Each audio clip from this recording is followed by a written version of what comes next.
우리 민족의 풍습임 동권. 어느 민족이건 그 민족 고유의 풍습을 가지고 있다. 오랫동안 같은 자연적 조건과 역사적 운명 속에서 사회를 형성하며 같은 복장을 하고 같은 언어로 말하며 살아오는 가운데 자연히 같은 풍습을 지니게 된 것이다. 우리가 날마다 되풀이하는 생활 풍습은 요즈음에 돌연히 생긴 것이 아니고 예로부터 유구한 역사를 통하여 전해온 것이다.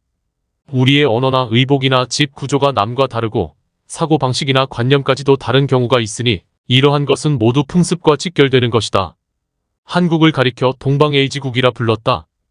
얘는 언행의 척도로 개인에 있어서만이 아니라 사회나 국가에 있어서도 꼭 지켜야 할 규준이었다. 반드시 가정이나 사회나 국가는 예에 의하여 질서가 유지되고 협조와 호양의 아름다운 생활 관습을 가지게 되었다. 한민족은 옛날부터 신을 믿고 제사하는 경건한 마음을 가지고 있었으니 단군 신화를 비롯하여 신라, 고구려, 백제의 건국 신화, 그리고 제천 의식과 사직의 번영을 제사한 것에 관한 여러 기록에서도 엿볼 수 있다. 나라의 중대한 일을 의논하고 생명의 안전을 꾀하며 풍년들기를 기원하는 간절한 마음에서 하늘에 제사한 것이니 이는 두터운 신앙을 보이는 것이다. 우리는 농사짓는 일을 본업으로 삼아왔다. 비록 관을 우러러보고 농공상을 천한 것으로 여기는 생각이 지배적이었으나 대부분의 사람들이 농사일에 종사했으며 생활 풍습은 이 농경 생활을 위주로 하여 이루어졌다. 달마다 두 절후씩 들어있는 24절이나 원력을 이용하고 신사나 오락, 전복 같은 것도 농사일과 관계가 깊었으며 풍년들기를 기원하고 또 풍년에 대한 감사를 표시하는 일들을 생활의 가장 절실한 문제로 삼았었다.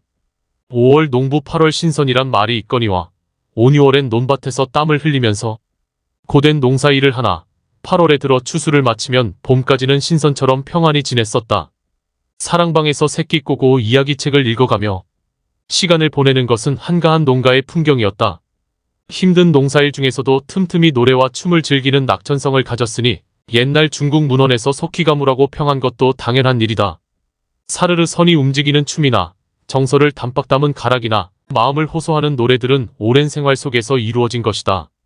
설화나 고대 소설이 이야기가 전개되어 나아가는 과정에는 비극적인 곡절이 있으면서도 종말에 가서 행복하게 끝나는 것은 마음에 악이 없는 증거이며 또 희망의 세계를 묘사한 것이니 이와 같은 생활관은 우리의 풍습을 형성하는데 근본적으로 작용했다.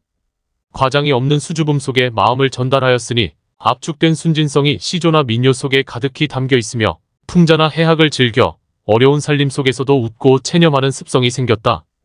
풍습을 집약한 것은 명절이다. 명절이 되면 상가는 활기를 띠고 교통기관은 초만원을 이룬다. 그것은 객지에 있는 사람들이 명절엔 고향에 돌아가 부모, 형제와 단란한 가정의 분위기를 맛보려 하기 때문이다. 새 옷으로 갈아입고 계절에 알맞은 맛있는 음식을 만들어 먹으며 그네뛰기, 널뛰기, 윷놀이, 연날리기, 종경도놀이, 탈춤추기, 씨름하기, 불놀이 같은 오락을 즐긴다. 때로는 명절에 액을 쫓고 재앙을 예방하여 복을 부르기를 꾀하는 일도 있다.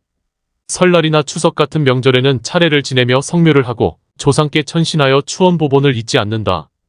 또 설날의 세배와 섣달 금음날의 묵은 세배는 어른께 해가 바뀌는 인사가 되니 어른을 공경하는 마음의 표시다. 조상의 은혜를 생각하는 마음이 두터워 제사를 정성껏 하고 풍수사상에서 명당을 찾아 지기를 이용하려는 민속이 생겼다. 문명이 발달하지 못하고 오늘날과 같은 교육, 기관이 없었던 옛날에는 인간 교육이 거의 가정에서 이루어졌다.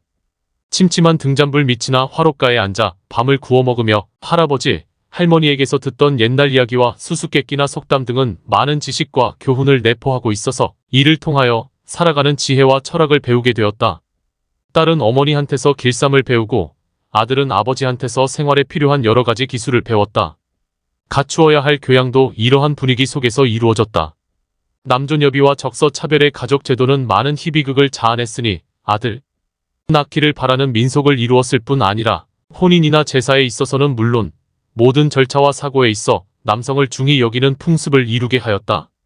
두 남편을 섬기지 못하니 개가란 있을 수 없으며 굳은 정조가 요망되었고 연료는 만인의 거울로 우러러 받들어졌다. 또 선비의 갸륵한 충성과 지극한 효성은 많은 전설을 남겨 오늘날까지 전해오고 있다. 우리가 언제부터 지금과 같은 온돌방에서 살아오았으며 지금과 같은 옷을 입고 살아왔는지는 정확하게 알 수 없다. 또 김장이나 장을 담그는 방법이 언제부터 시작되었는지 잘 알지 못한다. 그러나 오랜 생활에서 이루어진 것만은 사실이다. 수정과 다식, 식혜, 유밀과 떡, 탕류들은 오래 전승된 것이다. 음식과 양념은 문화와 살림의 척도를 말하는 것으로 우리의 음식물에 많은 양념을 사용했다는 것은 그 문화의 높은 수준을 말해주는 것이라 하겠다. 우리에게는 기념할 만한 날이 많다. 백일, 돌, 생일, 환갑, 제일 등이 있는데 이 날을 위하여 여러 가지 음식을 차려 상을 벌이고 일가 친척은 물론 이웃이나 과객까지 청하여 자리를 같이 해서 후한 인심을 보여주었다. 사람은 혼자서 살 수는 없으니 마을을 단위로 집단을 이루고 일손이 모자라면 두레를 구성하여 공동 작업을 했고 개를 모아 상호 부조하며 공동 출염으로 도로, 공사나 교량 수리 같은 일을 하고 때로는 동신제를 지내어 마을의 태평을 빌었다. 또 마을의 질서는 향약으로 다스렸다. 옛날부터 전해오는 우리의 생활 전통, 즉 서로가 협조하여 평화스러운 마을을 유지하려는 미풍양속을 우리는 계승하고 더욱 발전시키도록 노력해야 하겠다.